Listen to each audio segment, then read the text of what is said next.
बुद्ध से milli बुद्धि, कबीर से मिला ज्ञान। बुद्ध से मिली बुद्धि, कबीर से मिला ज्ञान। ज्योतिबा से मिली ज्योति और बाबा साहब से मिला संविधान, बाबा साहब से मिला संविधान।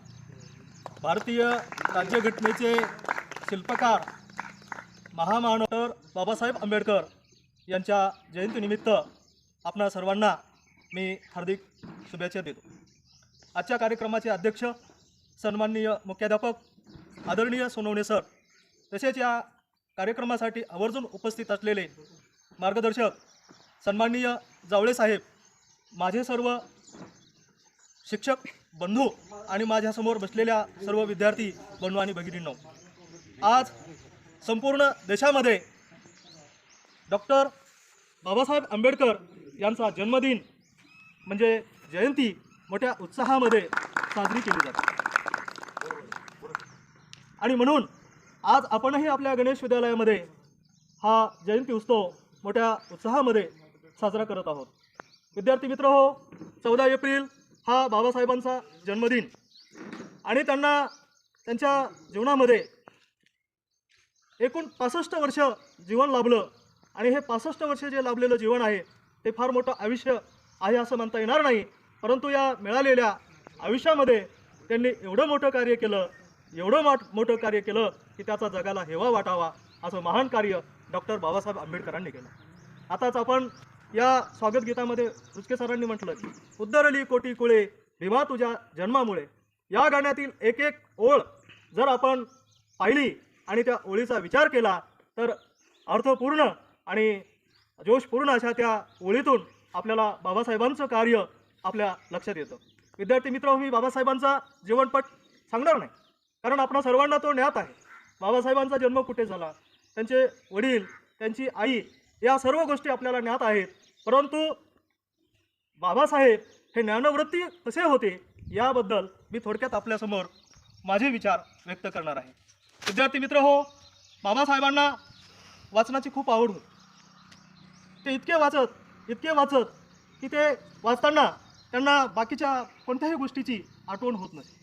आणि मग असे वाचनाची आवड बाबासाहेबांना नेमकी कशी निर्माण झाली हेही आपल्याला पाहणं गरजेचं आहे। विद्यार्थी मित्र हो, बाबासाहेब 6 वर्षाचे असतानाच बाबासाहेबांच्या आईचं म्हणजे भीमाबाईचं निधन झालं होतं।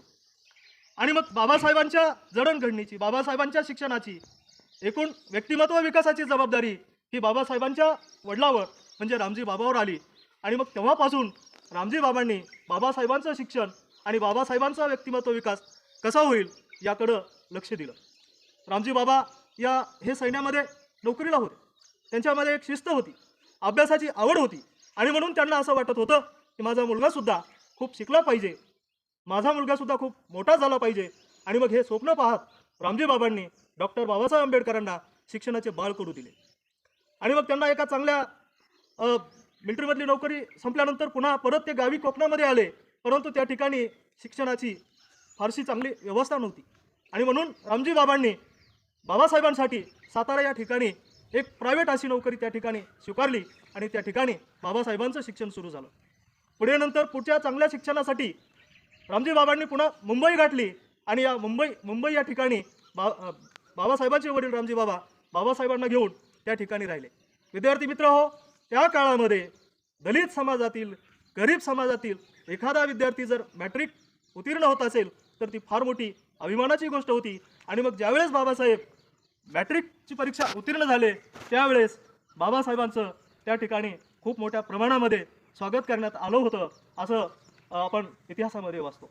आणि मग रामजी बाबांनी बाबासाहेबांना हवं ते पुस्तक देण्याचं काम रामजी बाबांनी केलं। एवढंच नव्हे तर पुस्तक खरेदी करण्यासाठी जेव्हा बाबासाहेबांच्या वडिलांकडे पैसे नसत त्यावेळेस बाबासाहेबांच्या वडिलांनी सोनं गहाण ठेवलं, सोनं विकलं, परंतु आपल्या लेकराला पुस्तकाशिवाय राहू दिलं नाही। आणि मग अशा प्रकारे बाबासाहेबांना पुस्तक वाचण्याची प्रचंड अशी आवड निर्माण झाली होती। बाबासाहेबांनी जे पुस्तक हातात येईल ते पुस्तक वाचलं आणि खूप असं ज्ञान मिळवलं होतं। विद्यार्थी मित्र हो, खरं तर खूप काही बोलण्यासारखं आहे, परंतु आपल्याला आज या ठिकाणी मार्गदर्शक म्हणून जावळे साहेब लाभलेले आहेत, आपल्याला त्यांचंही बरंच काही ऐकायचं आहे। आणि हे सांगत असताना बाबासाहेब शिक्षणाविषयी अनेक विचार मांडतात की शिक्षण म्हणजे वाघिणीचं दूध आहे. शिका, संघटित व्हा आणि संघर्ष करा. बाबासाहेब एका ठिकाणी शिक्षणाविषयी म्हणतात की फक्त वही पेन म्हणजे शिक्षण नव्हे. बघा, लक्ष देऊन ऐका.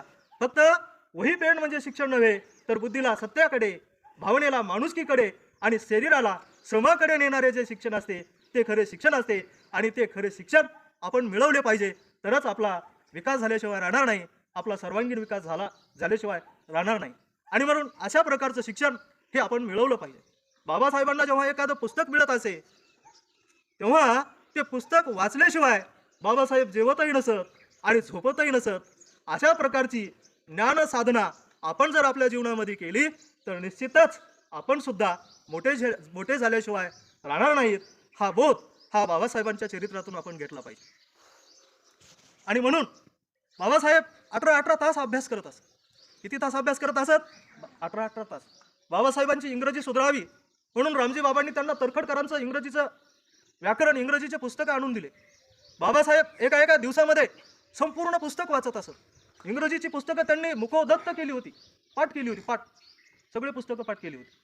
मग अंकगणित असेल, इंग्रजी असेल, कोणतंही पुस्तक असो, ते एकदा सुरू केलं की ते पूर्ण झाल्याशिवाय ठेवत नसत.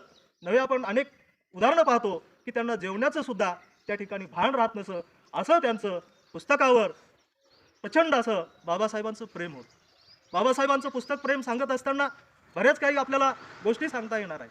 बाबासाहेबांनी पुस्तकासाठी घर विकलं असं म्हणतात. आणि जेव्हा बाबासाहेब बॅरिस्टर झाले पुढे, त्यावेळेस त्यांनी पुस्तकासाठी घर बांधलं आणि त्या घराचं नाव राजगृह असं होतं. म्हणून एक लक्षात ठेवलं पाहिजे की या जगाच्या इतिहासामध्ये पुस्तकासाठी घर विकणारा आणि पुस्तकं ठेवण्यासाठी घर बांधणारा जर कोणी व्यक्ती, कोणी मानव असेल तर ते महामानव म्हणजे डॉक्टर बाबासाहेब आंबेडकर आहे. आणि म्हणून की प्रत्येक महापुरुषांच्या जीवनचरित्रातून, प्रत्येक महापुरुषांच्या याच्यातून आपण काहीतरी प्रेरणा घेतली पाहिजे, तरच असे हे उत्सव आपण साजरे केले याचा आपल्याला काय होईल? फायदा होईल. विद्यार्थी मित्र हो, बाबासाहेबांनी ज्ञानाच्या अनेक क्षेत्रामध्ये स्वतःला समृद्ध केलं आणि देशाची सेवा केली. मग अर्थशास्त्र असेल, नीतिशास्त्र असेल, राजकारण असेल, कायदा असेल, ग्रंथ संपादन असेल, अनेक असे कितीतरी गोष्टी सांगता येतील की त्यांनी या ज्ञानाच्या क्षेत्रामध्ये स्वतःला समृद्ध केलं. आणि मग कमी कालावधीमध्ये, आयुष्याच्या कमी कालावधीमध्ये एवढं ज्ञान प्राप्त करणारा एकच माणूस होऊन गेला आणि ते म्हणजे भारतरत्न डॉक्टर बाबासाहेब आंबेडकर. आणि म्हणून अमेरिकेच्या कोलंबिया विद्यापीठाने बाबासाहेबांना सिम्बॉल ऑफ नॉलेज ही पदवी त्या काळी बहाल केली. आणि म्हणून अशा प्रकारे आज आपण पाहतोय की हा जो बदल आहे, हे जे परिवर्तन आहे, ते केवळ आणि केवळ या बाबासाहेबांच्या त्यागामुळे आहे, बाबासाहेबांच्या कार्यामुळे आहे. इतिहास खूप मोठा आहे. मी आधी सांगितलं की इतिहास खूप मोठा आहे, सांगणंही शक्य नाही आणि आपल्याला तेवढा वेळही नाही. परंतु बाबासाहेबांनी जे केलेलं कार्य होतं ते अत्यंत महान असं कार्य होतं. आणि त्यामुळे हे समाजात झालेलं परिवर्तन, उपेक्षितांचं झालेलं जे काय म्हणू आपण त्याला, पुनर्जीवन, हे फार मोठं आणि प्रचंड असं आहे. म्हणून मला वाटतं की फार न बोलता आजच्या या जयंतीदिनी मी भारतरत्न डॉक्टर बाबासाहेब आंबेडकर यांच्या विचारास त्रिवार अभिवादन करतो आणि इथेच थांबतो. जय हिंद, जय भीम. कहता है ईसाई बनो, कुरान कहता है मुसलमान बनो, बाइबल कहता है ईसाई बनो, गीता कहती है हिंदू बनो, गीता कहती है हिंदू बनो, लेकिन मेरे बाबा साहेब का संविधान कहता है इंसान बनो, मेरे बाबा साहेब का संविधान कहता है इंसान बनो.